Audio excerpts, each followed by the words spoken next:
gudoomiye ku-xigeenkii dhammaan xildhibaanada sharafta leh assalaamu calaykum waraxmatullahi wabarakaatu.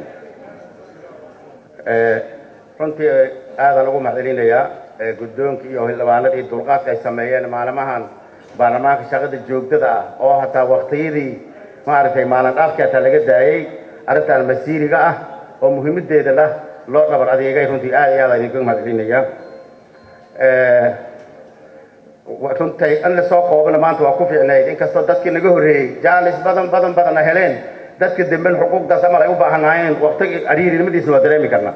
marka kuma dheeranayo arrinta maanta loo fadhiyo horta xaqiiqdii waa arrin laga daahay waqti badan la lumiyey sida dastuurka looga daahay in maaragtay dib u eegistiisa la dhammaystiro yaama waxaa looga daahay maqaamkii magaalada muqdisho in la sameeyo ayaa looga daahay.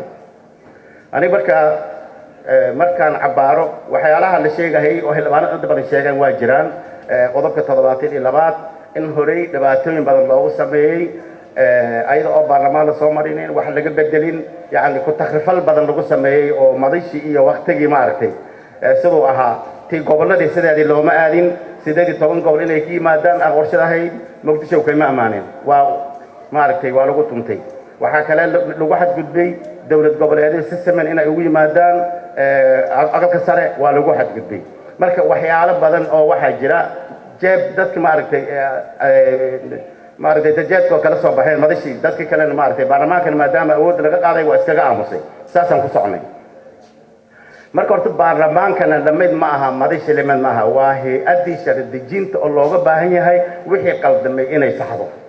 walaalayaal aniga waxaan u jeedaa idinkoo aad iyo aad u mahadsan muqdisho in saas loo eego ummaddii deganayd xuquuqdooda saas ku maqanaato amba sharaftii caasimadii maaragtay ummadda Soomaaliyeed dhan isugu imaanaysay maqanaatana waa runtii arrin aan la fiirsan karin oo maaragtay qalad ah.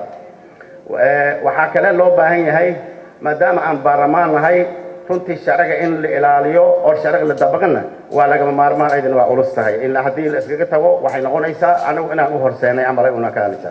marka aniga waxaan dhihi lahaa marka arrintan looga baahan yahay maxay tahay muqdisho maxaa gobolada kaga bedelan tahay. muqdisho gobol caadi ah ma aha waa caasimadii qaranka. laba sharafood ay leedahay mise laba xuquuq ay leedahay. xuquuqda koowaad waa gobolkii banaadir oo ka mid ah 18 gobol ee Soomaaliya ka mid ah xuquuq ku leeyahay lama siinin.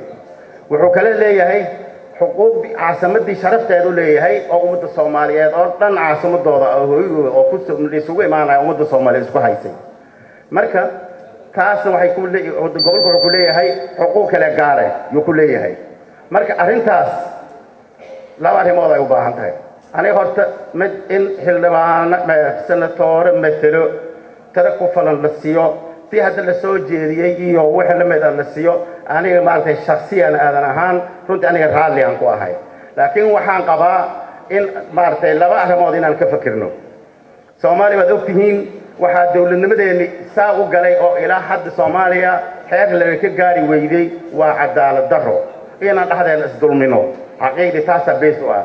marka laba arrimood waa loo baahan yahay in maaragtay marka koowaad Soomaalida deegaankii marka xuquuq u leeyahay caasimadeen xuquuq ay leedahay. midda caasimada sida Soomaalida oo dhan caasimadooda oo matalaad ku leh oo senator u joogo lagu heli lahaa heshiis ay u baahan tahay.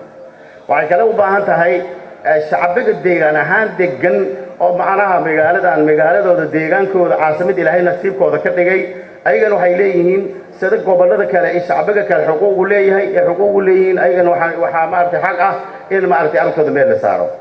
marka haddii arrintaas labadaas tiro yar laguma hadlin karo tirada la soo jeediyey ma xuma laakiin aniga waxaan ku talin lahaa koow dadka tiradaas ka dhaxayso in dhaxdoodana cadaalad u sameeyaan waxa lagu heshiyey oo dadka tiradaas khusayto oo deegaanka aan naftarkooda fadhi gaala inay yeeshaan oo arrintaas naftarkeeda waxa lagu heshiyey noqoto haddana wax khilaaf kale cusub abuuray noqonin oo arrintaas meel la saaro waa muhiim intii maaragtay barnaamij process lagu jiro.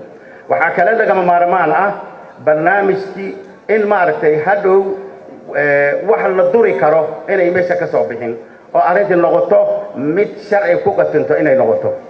waa lagama maarmaan arrintaasna in la helo waa maaragtay ayadana muhiimadeeda ay leedahay marka aniga waxaan soo jeedinayaa hay-adda ilaahay waxaa nasiib noo siiyey hay-addii sharci dejinta dalkaan ahay arrinta wixii baarlamaanka go'aamiyo sifa sharci u maro waxay noqonayaan arrin sharci ay noqonayaan baarlamaanka waa hay-addii sharcigaas waajibaadkeeda ilaahay siiyey marka aniga waxaan qabaa sidee ugu toosan wixii aan soo saarnana wax sharci ku qotomo aan laga hadli karin ku noqon karaan xuquuqdii muqdisho iyo shacbiga meesha deegaanka deganaana waajibaadkooda iyo maaragtay ayagan xuquuqda ay kala leeyihiin mid isla leeyihiin ay u heli lahaayeen xildhibaanada sharafta leh arrintaas anaga soo baxdo arrintana wax isu diidi iyo isku fogeen iyo yacni dadku xumeyn iyo ha laga dhaafo arrintaan ha noqoto arrin aan daacad ka nahay xuquuqdii caasimada iyo ti gobolka banaadir aan soo dhicinayno aan u kacnay ha noqoto arrintaan aad iyo aad u mahadsan. Assalaamu calaykum waraxmatullahi wabarakaatu.